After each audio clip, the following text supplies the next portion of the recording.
विश्व के सभी मेरे साथियों को राजरत्न अम्बेडकर की ओर से जय भीम, नमो बुद्धाय। द बुद्धाने धम्मा के 19वें भाग में आप सभी लोगों का स्वागत है। कल के भाग में हम लोगों ने देखा कि राजपुत्र यशस ये किस तरह से बुद्ध के धम्म के शरण में चले गए और फिर उनके दोस्त ये भी सब बुद्ध के धम्म की शरण में चले गए। उसके बाद हमने जो जटिल हुआ करते थे, जटिल का दो अर्थ है, पहला अर्थ जो जटाधारी होते हैं और दूसरा अर्थ जो अपने सिद्धांतों को कभी नहीं छोड़ते, जो सनातन का पालन करते हैं, कुछ भी हो जाए अपने सिद्धांतों को कभी नहीं छोड़ते। इस तरह के जटिलों की धम्म दीक्षा भी हम लोगों ने काश्यप परिवार और उनके जो साथी थे, उरुवेला काश्यप के 500 और नदी काश्यप के 300 और गया काश्यप के 200, ऐसे जटिलों की धम्म दीक्षा हम लोगों ने देखी। अब देखते हैं आगे। जब तथागत बुद्ध ये राजगृह में ठहरे हुए थे, तब राजगृह में एक प्रसिद्ध व्यक्ति रहा करते थे, उनका नाम था संजय। संजय इनके 250 परिव्राजक, ये उनके शिष्य थे। 250 परिव्राजकों में सारिपुत्र और मोगलान, ये दो युवा ब्राह्मण उनके शिष्य थे। सारिपुत्र और मोगलान ये संजय के यहां पर इनके शिष्य थे, लेकिन संजय की जो फिलॉसफी थी, संजय की जो सिद्धांत थे, ये सारिपुत्र और मोगलान को अच्छे नहीं लगते थे। तो ये जो अच्छे सिद्धांत है उसकी तलाश में थे। एक दिन तथागत बुद्ध के पंचवर्गीय भिक्खुओं में से भिक्खु अस्सजी ये राजगृह में भिक्षा के लिए चारिका कर रहे थे। भिक्षा के लिए चारिका कर रहे थे। दूर से ही सारिपुत्र ने देखा कि भंते अस्सजी के चेहरे पर एक तेज है। भंते अस्सजी का चेहरा ये चमक उठ रहा है। जरूर भंते अस्सजी के गुरु कोई एक महान व्यक्ति होंगे। तो क्यों ना इनको पूछा जाए कि आपके शिक्षक कौन है, आपके गुरु कौन है और आपने किनके धम्म में आपने शरण ली है। तो सारिपुत्र ने देखा कि भंते अस्सजी ये चारिका लेते लेते या भिक्षा लेते लेते किसी के घर के अंदर चले गए। तो उन्होंने सोचा कि अभी वो सही समय नहीं है, और फिर सारी चारिका खत्म करने के बाद सभी भिक्षा पात्र और भिक्षा इकट्ठा करने के बाद भंते अस्सजी अपने जगह पर गए और सारिपुत्र उनका पीछा कर रहे थे।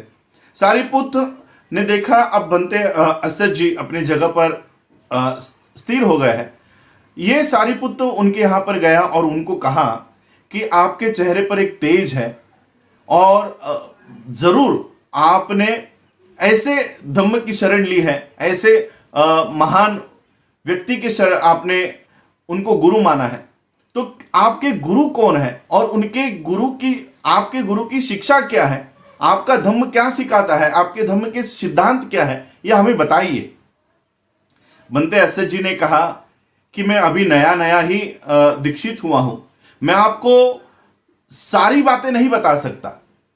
तो भंते अस्सजी ने कहा कि मैं शाक्य कुल के उस महान श्रमण के शरण में चला गया हूं। तथागत बुद्ध के शरण में हम लोग गए हैं और तथागत बुद्ध ही हमारे गुरु है और उन्हीं के धम्म के सिद्धांत का हम लोग पालन करते हैं। ये सारे सिद्धांत मैं आपको पूरी तरह से नहीं समझा पाऊंगा, विस्तार से नहीं समझा पाऊंगा। जितना मुझे पता है उतना मैं आपको बताऊंगा। सारिपुत्र ने कहा कि ठीक है, जितना भी आप जानते हो, मैं शब्दों का आडंबर नहीं चाहता, लेकिन जो इसका मूल अर्थ है, जो इसका मेन टीचिंग्स है, वही मुझे सिर्फ बताइए।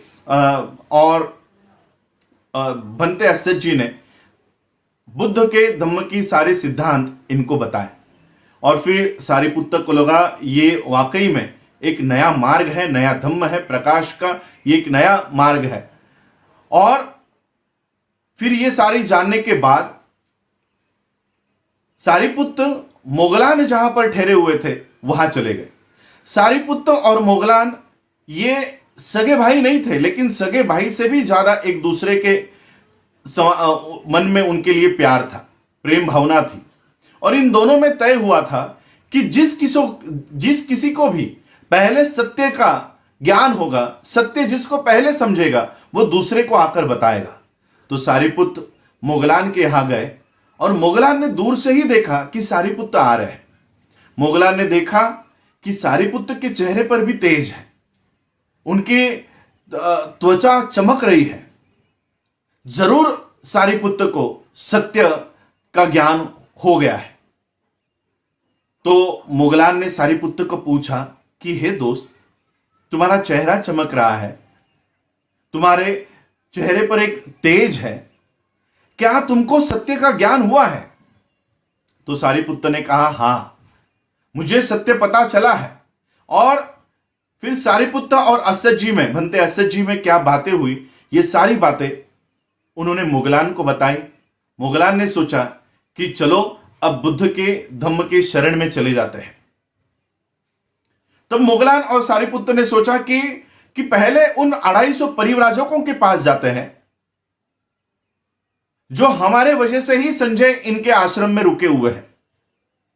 तो ये दोनों जहां पर ये 250 परिव्राजक ठहरे हुए थे वहां पर गए और उन 250 परिव्राजकों को इन्होंने कहा कि हम बुद्ध के धम्म की शरण में जा रहे हैं, आप लोगों को जो अच्छा लगता है वो आप कीजिए।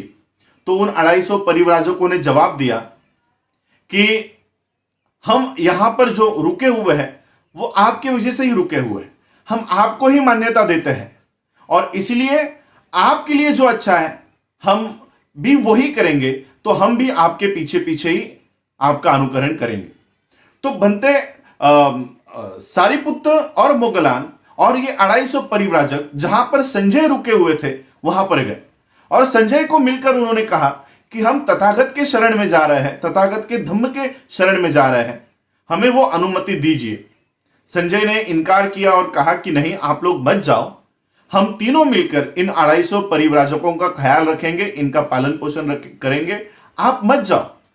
दूसरी बार और तीसरी बार भी सारीपुत्र और मोगलान ने विनती की, दूसरी और तीसरी बार भी संजय ने वही कहा और फिर सारीपुत्र, मोगलान और 250 परिव्राजक ये सभी मिलकर बुद्ध जहां पर ठहरे हुए थे वहां पर गए। ये सभी लोग जब आ रहे थे, बुद्ध ने दूर से ही देखा और बुद्ध ने अपने बाकी के श्रमण या भंते संघ को, भिक्खु संघ को कहा कि वो देखो, वो दोनों साथी चले आ रहे हैं, ये आगे चलकर मेरे भिक्षुक संघ के प्रमुख ऐसे मेरे श्रमण होंगे, मेरे शिष्य होंगे। और फिर ये दोनों बुद्ध की ओर आए, बुद्ध को प्रणाम किया, नतमस्तक हुए और बुद्ध से उन्होंने, तथागत बुद्ध से विनती की कि हे तथागत, हमें आपके धम्म के शरण में लीजिए। और बुद्ध ने हमेशा की तरह इन 250 और सारीपुत्र और मोगलान को कहा, अहे भिक्खुवे, आओ भिक्खुओं और मेरे धम्म के सिद्धांतों को जानो, मेरे मार्ग को जानो। और ये सभी सारीपुत्र, मोगलान और 250 जटिल, जो अपने सिद्धांतों को कभी नहीं छोड़ते, ऐसे जटिलों ने अपने मार्ग का त्याग किया और बुद्ध के शरण में ये सभी लोग चले गए। वक्त के मुझे बहुत सारे कमेंट्स आते हैं कि सर ज़्यादा लंबा वीडियो मत कीजिए, हम जान नहीं पाते हैं। तो मैं आज, क्योंकि मैं सोच रहा था कि कम से कम दो ऐसी धम्म दीक्षा की, धर्मांतरण की बातें आपको बताऊं, लेकिन फिर दो धर्मांतरण एक साथ अगर बताया तो वो 20-25 मिनट का हो जाता है। तो इसलिए मैं आज से एक ही धर्मांतरण के बारे में बताऊंगा। और ये धर्मांतरण के जो अलग अलग सत्य बुद्ध बाबा साहब ने बताया है, वो इसलिए बताया है कि किस तरह के धर्मांतरण बुद्ध के धम्म में हुए हैं, ये जानने के लिए बाबा साहब ने, ये जिस तरह से समुंदर में से मोती लाकर किसी के हाथों में रखते हैं, उसी तरह से बाबा साहब ने त्रिपिटक और 8 गाथाओं में से ये मोती है। ये बुद्ध एंड हिज धम्मा जो है, ये सिर्फ किताब नहीं है, ये बुद्ध के जो सारे साहित्य है, जितना भी साहित्य अवेलेबल है पूरी दुनिया में, ये वो मोती का काम करता है। बाबा साहब ने समुंदर में जाके ये मोती हमको दिया है और इस मोती में से वही बातें आज आपके सामने मैं रख रहा हूं कि बाबा साहब ने जो समझाया है हम लोगों को कि किस तरह की धम्म दीक्षाएं बुद्ध के समय में हुई है। सिर्फ इतनी ही नहीं है, ये बाबा साहब लिखते हैं, ये कुछ बातें मैं आपको बता रहा हूं। पहली दीक्षा हुई राजपुत्र की, यश की। दूसरी दीक्षा हुई जटिल जो अग्नि की पूजा करते थे उनकी। तीसरी दीक्षा हुई सारिपुत्र मुगलान और 250 जटिलों की। सारिपुत्र मुगलान ब्राह्मण थे और फिर वो बुद्ध के धम्म के शरण में चले गए।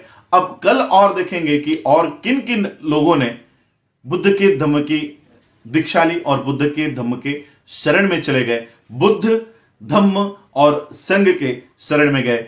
ये हम लोग आने वाले एपिसोड्स में देखेंगे। आज आप लोगों ने मुझे सुना उसके लिए आभार, धन्यवाद। जय भीम, जय भारत, जय बुद्ध।